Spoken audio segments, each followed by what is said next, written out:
افسوسناک واقعہ پیش آیا.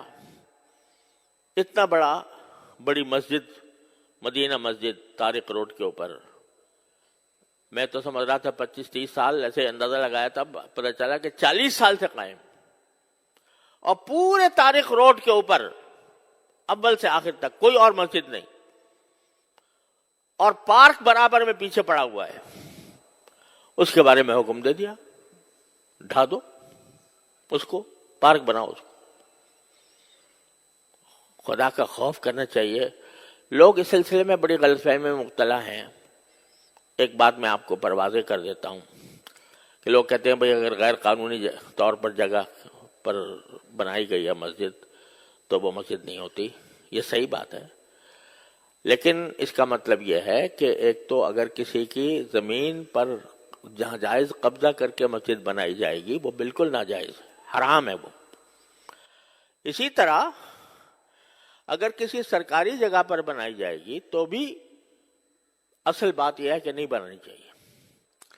لیکن صورتحال یہ ہے کہ ایک اسلامی ریاست میں حکومت کا فرض ہے کہ وہ ضرورت کے مواقع پر مسجدیں بنائے.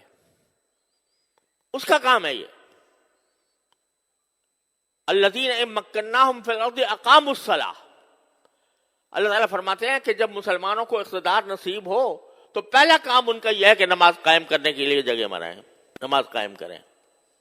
تو یہ حکومت کا کام ہے. لیکن اگر حکومت پہلو تہی کر رہی ہے، آپ بتائیے، خود سوچ کے بتائیے کہ سارے ملک میں یا اپنے شہر کی بات کر لیجئے، کوئی ایک مسجد بتا دیں جو حکومت نے بنائی ہو، یعنی حکومت نے اپنے خرچے پر تعمیر کی ہو. مندر تعمیر کر لیا، وہاں گردوارہ تعمیر کر لیا سکھوں کے لیے، لیکن کسی مسجد، کوئی مسجد تعمیر کی ہو اپنے خرچ پر، کم از کم میرے علم میں نہیں. تو جب حکومت کوتاہی کر رہی ہے اپنے اس فریضے میں تو کیا مسجدوں سے خالی ہو جائیں شہر؟ اس صورت میں اگر مسلمان کسی ایسی جگہ پر جو کسی کی ملکیت نہیں ہے، سرکاری ہی صحیح، وہاں پر اگر وہ مسجد تعمیر کرتے ہیں یہ ان کا فریضہ ہے.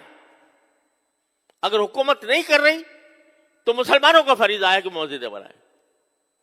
اب اس جگہ کہیں دور دور تک پورے شہر، پورے اس میں مسجد نہیں تھی، اور پھر بھی ایسا نہیں ہے کہ ویسے ہی قبضہ کر کے راتوں رات مسجد تعمیر کر دی گئی ہو.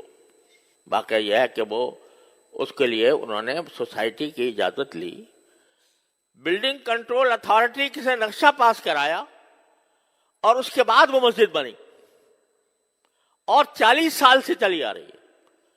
اور آپ کوئی بھی جا کر دیکھ لو کہ ہر 5 نمازوں کے اندر ہزاروں نمازی نماز پڑھتے ہیں، اور جمعہ میں تو کوئی ٹھکانہ نہیں، وہ چلی آ رہی ہے.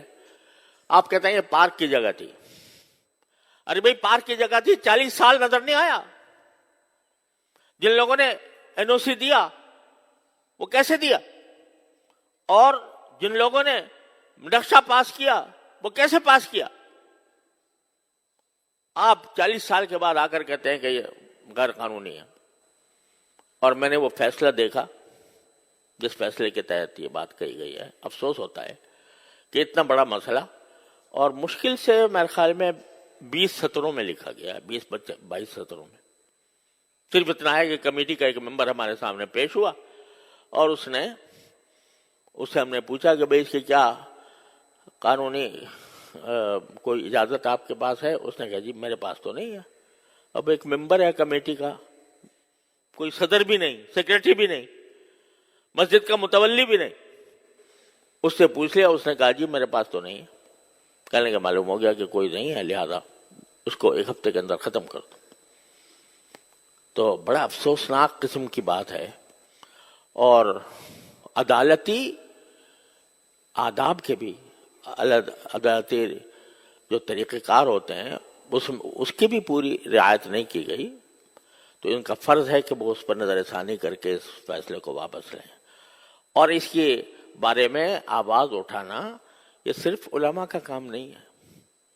ہر بات میں یہی بولیں بھئی مسلمان بھی تو ہیں، وہ ہر مسلمان کے ذمہ ہے کہ وہ اس بارے میں قانون کے دائرے میں رہ کر، قانون کے دائرے میں رہ کر، لا قانونیت ہم نہیں چاہتے، ہم نے کبھی بھی لا قانونیت کی ترغیب نہیں دی، لیکن قانون کے دائرے میں رہتے ہوئے اس کے خلاف آواز بھی اٹھائیں، اور جو عدالتی طریقہ کار ہے نظر ثانی کا، وہ نظر ثانی کا طریقہ اختیار کریں۔ تو یہ ہر مسلمان کا فرض ہے۔ تو یہ نہ سمجھا کریں کہ جب بھی کوئی برائی ہوگی تو بس مولوی ہی بولے گا اور باقی کسی کی ذمہ داری نہیں ہے، ہر فرد کی ذمہ داری ہے۔ اور اگر یہ سلسلہ چل نکلا مساجد کو گرانے کا تو پتہ نہیں کہاں جا کر اس کی انتہا پہنچے گی۔ تو اس کو خیال کرنا چاہیے۔ اللہ تبارک و تعالیٰ اپنے فضل و کرم سے ہمیں اس امت کی جو اصل خاصیت ہے کہ امر بالمعروف اور نہی المنکر، شریعت کے دائرے میں رہ کر، اور الحمدللہ ہمارا قانون بھی اور آئین بھی کوئی اس کے تحفظ دیتا ہے، تو اس کے دائرے میں رہ کر اس کے بارے میں جتنا کسی مسلمان سے ہو سکے وہ کرنا چاہیے۔ وآخر دعوانا الحمدللہ۔